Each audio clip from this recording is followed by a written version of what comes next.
Contohnya adalah anak-anak yang ingin belanja hadiah ulang tahun. Nah, purchasernya adalah orang tua yang memutuskan sesuai budget tertentu. Jadi gini teman-teman, kalau pembeli gitu ya, mungkin di sini Mbak Arik gitu ya, Mbak Arik mau beli sesuatu untuk teman-teman, untuk temennya. Terus misalnya Mbak Arik ini masih minta orang tua nih gitu kan. Nah, cuman Mbak Arik bilang maunya belinya hadiahnya yang gadget gitu kan, hadiahin temennya gadget. Tapi orang tua kan sesuaiin budgetnya orang tua dong, bener nggak? Jadi beli gadgetnya juga yang nggak terlalu mahal, namanya juga buat hadiah, jangan mahal-mahal kecuali dipakai sendiri gitu kan. Nah jadi beli gadget, tapi Mbak Arik yang menentukan mungkin mereknya, orang tua yang membelinya sesuai budgetnya. Jadi jenisnya ya orang tua yang pilih, seperti itu ya. Kemudian selanjutnya adalah penjaga gawang atau gatekeeper gitu ya, adalah anggota keluarga yang dapat mengontrol masuknya produk di dalam keluarga. Contohnya, anak-anak ingin beli permen nih teman-teman, ada gambarnya gitu ya. Nah, anak pengen beli permen, kemudian si ibu berperan sebagai gatekeepernya. Gatekeeper, gate itu adalah gawang, keeper itu adalah penjaga ya teman-teman ya, yang memberikan persetujuan boleh atau tidaknya. Namanya juga anak-anak ya teman-teman ya, pengen ini itu, pengen coklat, pengen permen, pengen ciki, pengen aduh banyak banget. Mbak Arik bulan ini ulang tahun. Waduh, asik banget ya Mas Pri ya. Boleh deh. Mudah-mudahan bisa kumpul bareng gitu ya. Wah, hati-hati nih Mbak Arik, banyak yang malakin nih ya. Nanti dikerubunin deh. Oke. Nah, jadi di sini gatekeeper adalah si ibu. Kenapa? Nak, jangan kamu makan permen mulu. Toh gigi kamu kan lagi sakit misalnya. Makanya jangan permen, nanti batuk misalnya. Kan sering banget ya. Jadi si ibu berfungsi sebagai gatekeepernya, yang mungkin memberikan permennya tapi dalam dosis-dosis tertentu atau pada waktu-waktu tertentu ya. Kemudian terakhir adalah pengguna atau user, di mana pihak yang mengkonsumsi produk atau jasa. Contohnya, bayi yang merupakan pengguna dari pakaian anak dari Jadi bayi, contohnya adalah mainan ya anak teman-teman ya. Jadi kalau misalnya bayi itu kan nggak bisa belanja. Saya nggak pernah lihat sih bayi belanja gitu ya. Jalan aja belum bisa, bagaimana mau belanja. Jadi apapun yang dipakai oleh bayi, baik itu baju, baik itu mungkin mainan seperti ini gitu ya, itu semua dibeliin siapa? Dibeliin orang tuanya. Tapi siapa yang mengkonsumsinya? Siapa penggunanya? Ya penggunanya ya si bayi itu sendiri. Nah jadi ada beberapa konsumen yang seperti itu teman-teman. Jadi dia seperti bayi, tidak bisa membeli, tapi dia adalah konsumen. Nah, siapa purchasernya? Purchasernya adalah orang tuanya. Siapa usernya? Usernya adalah bayinya. Seperti itu. Jelas ya? Sampai sini ada yang mau ditanyain dulu nggak nih teman-teman? Ada yang mau ditanyain? Kalau nggak ada pertanyaan, saya lanjutin nih. Gimana? Oke ya, saya lanjut ya. Sip kalau gitu. Nah, siklus kehidupan keluarga. Jadi, konsep siklus keluarga atau rumah tangga telah terbukti sangat bermanfaat bagi pemasar. Adapun pergerakan siklus kehidupan keluarga sebagai berikut. Oke, teman-teman tolong dibuka modulnya ya, karena saya mau pasang gambar terlalu penuh. Jadi ya udah saya putuskan untuk lisan saja ya. Oke, teman-teman juga boleh menambahkan ya kalau misalnya punya contoh-contoh ya. Saya senang kalau teman-teman bisa sharing ya. Oke, yang pertama adalah the bachelor stage. Nah, bachelor stage itu adalah bachelor. Bachelor itu bisa dibilang kayak teman-teman ini sekarang lagi mengambil bachelor degree, teman-teman.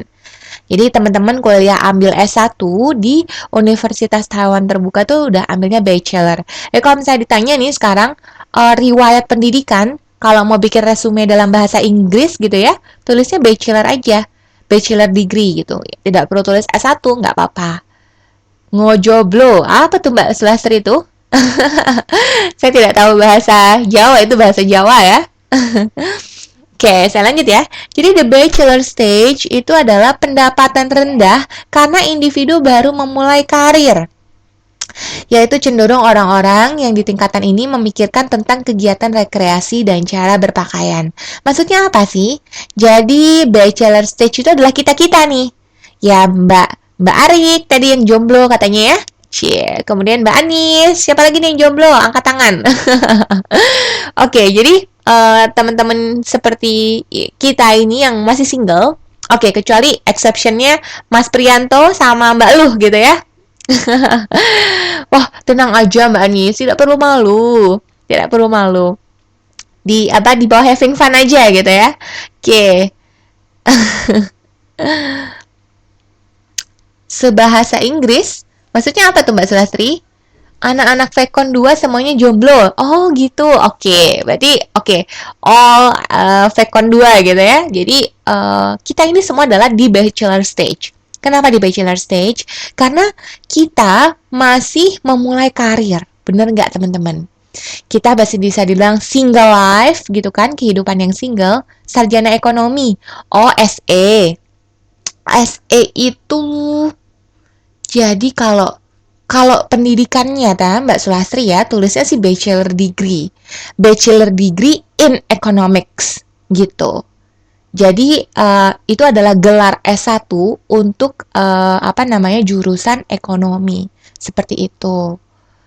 Jadi kalau misalnya Mbak Sulastri mau tulis di dalam resume gitu ya, kan ada SMA gitu kan, ada elementary school gitu, elementary ya, kemudian ada high school, ada junior high school, itu junior high school itu adalah SMP, high school itu adalah SMA, naik lagi adalah bachelor degree. Nah bachelor degree nanti tulis minor atau major. Kalau misalnya teman-teman ambil di UT kan ambil manajemen ya, berarti majornya manajemen, minornya mungkin economics, atau mungkin sebaliknya boleh juga. Majornya economics, minornya adalah manajemen gitu. Jadi karena ekonomi itu banyak teman-teman. Ekonomi itu bisa ada akuntansi, ada manajemen, benar nggak? Nah, jadi mungkin majornya itu ya ekonomi. Ekonomi apa? Orang bisa nanya biasanya ekonomi manajemen gitu. Atau mungkin kalau teman-teman mau tulisnya majornya manajemen, tapi minornya tulis lagi manajemen apa? Manajemen marketing, manajemen finance, itu adalah keuangan, manajemen human resource management HRM, itu adalah sumber daya manusia atau operation. Jadi masing-masing beda-beda. Ya, yuk semangat untuk anak-anak Vkon harus bisa buat CV ya, karena sudah mau lulus. Jadi mudah-mudahan nanti ijazahnya bisa dipakai, kemudian ilmunya juga ya. Yang penting belajar buat CV dulu sebaik-baiknya. Karena CV itu adalah daya jual loh teman-teman. CV-nya nggak bagus, nanti nggak menarik ya kan? Oke, jadi usahakan kita bisa menjual diri kita dulu sendiri. Bukan jual diri dalam arti negatif ya teman-teman ya. Ya harus dalam arti positif. Oke, saya lanjut ya. Nah, jadi bachelor stage buat anak-anak Vkon 2 ini kita adalah bachelor stage. Kenapa? Karena kita ini single life gitu kan. Kemudian kita juga mungkin masih pengen jalan-jalan sana sini gitu kan. Aduh, aku liburan, spring break, pengen pergi ke ini deh, Alisan gitu kan. Pengen pergi ke Kaohsiung. Misal atau yang dari Kaohsiung, yang dari Thailand mau pergi ke Taipei gitu ya. Mungkin karena kita masih pengen jalan-jalan. Kita adalah single, kita pengen ngobrol sama teman-teman, kita pengen sharing-sharing, bener nggak? Nah, dan kita lebih fokus sama cara berpakaian. Iya dong, pengen eksis, pengen kayak mungkin up to date, fashionable, ya enggak? Nah, jadi kalau single life ya seperti itu, kita di bachelor stage. Oke, kemudian kita lanjut kepada newly married couples. Maksudnya apa? Newly itu adalah baru, married itu adalah nikah, dan couples itu adalah pasangan. Jadi pasangan yang baru menikah, gitu kan? Nah, jadi newly married couples ini adalah pasangan yang baru nikah. Mereka cenderung sama-sama bekerja, kemudian kondisi keuangannya pun membaik. Kenapa? Karena kalau dulu single life, duitnya habis buat beli baju, ya kan, buat beli pulsa, sama buat jalan-jalan.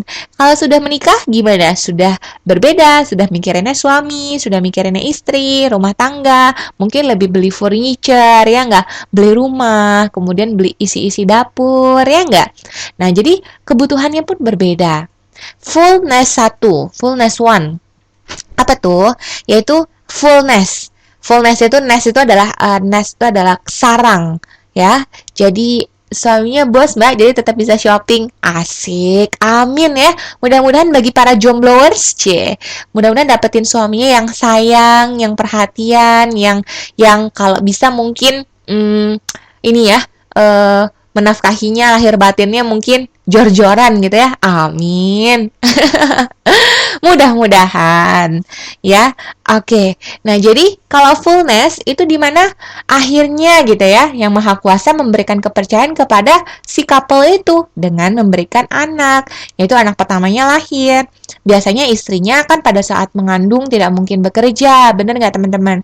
Jadi istrinya berhenti bekerja dan ada penurunan pendapatan nih. Kenapa? Karena si istri berhenti bekerja, kemudian si suami kan yang bekerja saja dan ada kebutuhan baru seperti mungkin beli susu hamil, mulai membeli pakaian-pakaian bayi dan sebagainya. Nah, kalau fullness 2, yaitu adalah posisi keuangan yang lebih meningkat. Karena mungkin istrinya sudah mulai bosan gitu ya, mungkin sudah mulai memikirkan untuk bekerja kembali. Ya kan? Karena anaknya mungkin sudah agak besaran sedikit gitu kan. Nah, kalau fullness 3, di mana pendapatan keluarga semakin meningkat lagi. Kenapa? Karena anak-anaknya mungkin sudah bekerja. Nah, fullness 3 ini anak-anaknya itu sudah besar, teman-teman. Jadi kalau kayak kita-kita nih, para single-single gitu ya, anak-anaknya ini yang sudah jadi bachelor stage, mungkin saja. Tapi orang tuanya yang kita bahas dari awal, ya sudah mapan. Bener nggak? Karena anak-anaknya sudah bisa merantau ke negeri orang. Anak-anaknya sudah mungkin sedang menimba ilmu S1 gitu kan. Kayak teman-teman ini yang pada menimba ilmu di UT gitu. Nah, mungkin anak-anaknya juga sudah mulai ada yang bekerja setelah lulus SMA. Seperti itu. Nah, kemudian ada empty nest 1. Empty itu kosong, nest itu sarang. Jadi, sarang yang kosong. Maksudnya apa? Bahwa keluarga itu terpuaskan akan posisi keuangannya dan tabungan yang sudah dimiliki. Jadi, pengeluaran biasanya lebih kepada perbaikan rumah dan membantu orang lain. Jadi, misalnya pada tahap ini gitu ya, uangnya udah cukup banyak karena sudah nabung dari semasa muda gitu ya orang tuanya. Kemudian pekerjaannya juga sudah settle gitu kan.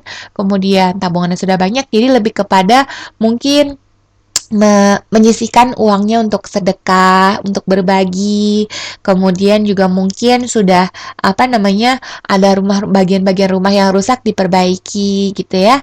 Oh ya teman-teman, saya mau sharing sedikit mengenai sedekah. Bahwa kalau teman-teman pernah baca bukunya Ipo Santosa, ya judulnya 7 Keajaiban Rezeki. Saya mau teman-teman coba baca bukunya yang kedua. Judulnya itu kalau nggak salah adalah Percepatan Rezeki. Yuk, kalau misalnya teman-teman ada teman di Indonesia yang lagi pulang, dititipin deh buku Ipo Santosa Percepatan Rezeki. Nggak mesti beli, pinjem juga nggak apa-apa. Itu bagus banget. Kenapa? Karena di sana diajarkan bahwa untuk menjemput rezeki, kita harus mengeluarkan sejumlah rezeki. Artinya apa? Pernah kan ada dengar bahwa sebagian uang kita adalah milik orang lain. Benar nggak teman-teman? Banyak teman-teman, saudara-saudara kita yang tidak mampu. Benar nggak? Dan uang yang kita cari, ya rezeki yang kita cari nih teman-teman, sebenarnya seberapa persennya gitu ya, mungkin hanya sedikit persentasenya itu adalah milik saudara-saudara kita itu teman-teman. Nah, jadi kalau kita tidak memberikan hak mereka, kita berarti mengambil hak orang lain teman-teman. Kenapa? Karena kita diberikan yang maha kuasa itu kesehatan, kedua tangan yang lengkap, kaki yang lengkap ya, mata, hidung, telinga, semuanya lengkap. Nah, kita diberikan kesempurnaan itu adalah untuk membantu teman-teman kita yang tidak sempurna. Nah, jadi teman-teman, kalau mau makin banyak rezekinya nih, yuk resolusi tahun 2014 semakin banyaklah bersedekah. Ingat aja bahwa bersedekah itu adalah menjemput rezeki yang baru. Jadi kita mengeluarkan rezeki untuk menjemput rezeki yang baru. Percaya aja bahwa ada pepatah bilang, kalau misalnya kita memberikan satu, maka yang di atas Mang Maha Kuasa